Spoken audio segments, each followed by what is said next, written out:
Hola chicas y chicos, en este video Jesús condiciona a los que quieren ser sus discípulos, deben cargar su propia cruz y utiliza el ejemplo de un constructor de una torre y dice que este constructor debe calcular el gasto, pues si se pone a construir poniendo los cimientos, se le acaba el dinero, entonces la gente se burlará de él. Jesús utiliza otro ejemplo de un rey que es atacado por otro rey y este lo dobla con el número de soldados, entonces debe enviar una embajada para negociar la paz.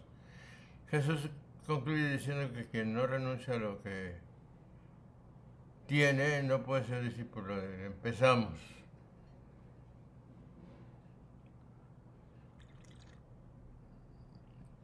Ven, Espíritu Santo, dame tu gracia para saber renunciar a todo lo que puede distraer mi oración, porque quiero seguirte y vivir centrado en ti, trabajar por ti, sufrir por ti, gozar por ti, amar por ti, buscarte en todo y siempre.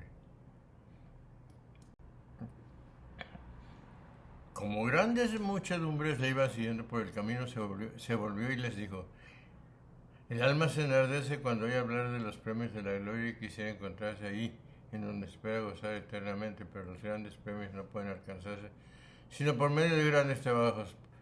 Por esto se dice, y muchas gentes iban con él, y volviéndose les dijo: como muchos de los que le seguían no lo hacían con todo afecto, sino con tibieza, da a conocer cómo debe ser su discípulo.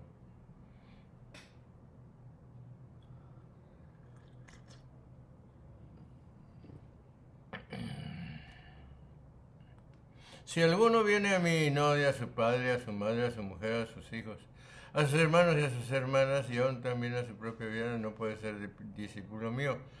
Pero debe examinarse porque se nos manda a aborrecer a nuestros padres y a nuestros parientes carnales, cuando se nos manda a amar a nuestros enemigos. Si examinamos el sentido del precepto, veremos que podemos hacer una y otra cosa con discreción, de modo que amemos a los que están unidos con nosotros por los vínculos de la carne, y que conocemos como prójimos, e ignoremos y vivamos de los que encontremos como adversarios en los caminos del Señor, pues no escuchando al que sabe según la carne nos conduce al mal. Venimos a amarlo, por decirlo así, con nuestro odio. Todo aquel que no lleva su propia cruz y no anda en pos de mí no puede ser discípulo mío.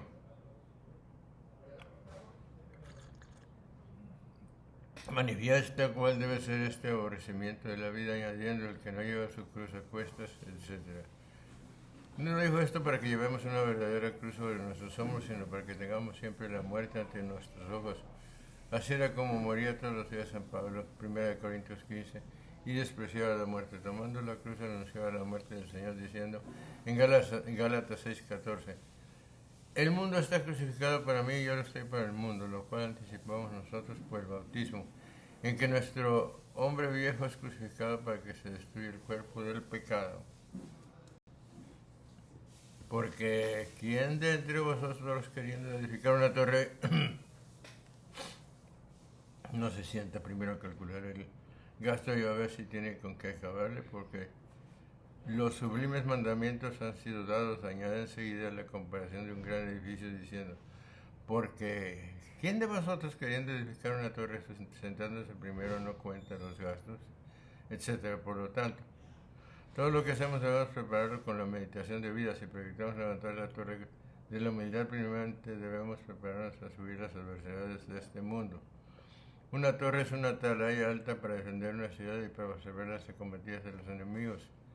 A modo de una torre de esta clase se nos ha dado el entendimiento para conservar los bienes y prever los males. El Señor nos mandó que nos sentásemos para calcular al empezar la edificación si podríamos concluirla. Estas dos parábolas se centran en la necesidad de reflexión antes de la acción. Los que quieran seguir a Jesús en su camino deben sopesar sus costes. No sea que después de haber puesto el cimiento, encontrándose incapaz de acabar, todos los que vean esto comiencen a menospreciarlo. Se debe perseverar para llegar al término de toda ardua empresa, observando los mandamientos de Dios para consumar esta obra divina, porque ni la fábrica de la torre es una sola piedra, ni el cumplimiento de uno solo de estos preceptos puede conducir el alma a la perfección, sino que debe existir el cimiento. Y según el apóstol, 2 Corintios 3. Sobre este se han de colocar las piezas de oro, de plata y piedras preciosas puestos, sigan, o sea, que después de que hubiese puesto el cimiento, etc., diciendo este hombre se puso a edificar y ha sido incapaz de llegar a término. Porque cuando nos ocupamos de buenas obras, no vigilamos con cuidado contra los espíritus malignos, seremos objeto de burla de los que al mismo tiempo nos aconsejan el mal, pero de esta comparación pasa otra más elevada, porque las cosas más pequeñas nos hagan pensar en las más grandes, y dice, ¿o qué rey queriendo pelear contra otro rey no se sienta primero? Y considera si podrá salir con 10,000 hombres a hacer frente al que viene contra él con 20,000. ¿O qué rey marchando contra otro rey no sé primero a examinar si es capaz con 10,000 hombres de afrontar al que viene contra él con 20,000? Es nuestro deber pelear contra los espíritus del mal que están en el aire. Efesios 6. Nos asedia una multitud de otros enemigos, el azote de la carne, la ley del pecado que impera en nuestros miembros y varias pasiones. Aquí la terrible multitud de enemigos, o los 10,000 que han de pelear con el rey que tiene 20,000, representan las necesidades del cristiano que ha de pelear contra la doblez del diablo. El rey que domina nuestro cuerpo mortal es el pecado, pero nuestro entendimiento también ha sido constituido en rey. Por lo tanto, el que quiera pelear contra el pecado piense consigo mismo y con toda su alma, porque los demonios son los satélites del pecado, que parecen ser 20,000 contra nuestros 10,000, porque siendo incorpóreos, comparados con nosotros que somos corpóreos, parece que tienen mucha mayor fuerza. Y si no lo es, mientras el otro está todavía lejos, le envió una embajada para pedirle la paz, así como el Señor Así como dijo el Señor que no debemos trabajar en la torre, que no podemos concluir con el fin de que no nos ultrajen diciendo, este hombre empezó a edificar. Y no puedo concluir así en lo del rey con el que hay que pelear, denunciar la paz misma, cuando dijo de otra manera, cuando el otro lejos envía su embajada pidiendo el tratado de paz, significando también que no podrán resistir las tentaciones con que nos amenaza el demonio. Aquellos que, aunque renuncian a todo lo que tienen, hacen con él la paz, consintiendo en cometer pecados.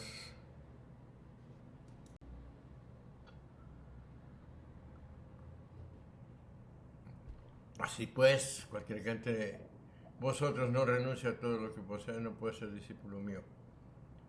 El Señor se propone, con los ejemplos citados, no facultar o dar licencia a cada uno para que se haga o no discípulo suyo, como puede uno poner el cimiento o no tratar de la paz, sino manifestar la imposibilidad de agradar a Dios entre aquellas cosas que están en el alma y la ponen en peligro, haciéndola más accesible a las asechanzas y astucias del demonio. Hay diferencia entre renunciar a todas las cosas y dejarlas, porque es de un pequeño número de perfectos el dejarlas, esto es, posponer los cuidados del mundo, mientras que hace todos los fieles el renunciarlas. Esto es, tener las cosas del mundo de tal modo que por ellas no estemos ligados al mundo.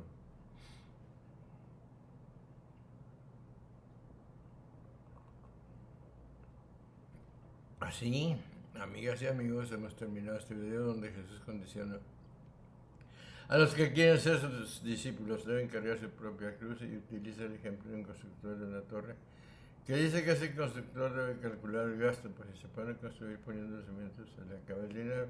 Entonces la gente se burlará de él. Jesús utiliza otro ejemplo de un rey que es atacado por otro rey y este le dobla con el número de soldados, entonces debe enviar una embajada para negociar la paz. Jesús concluye diciendo que quien no renuncia a lo que tiene no puede ser discípulo del Señor.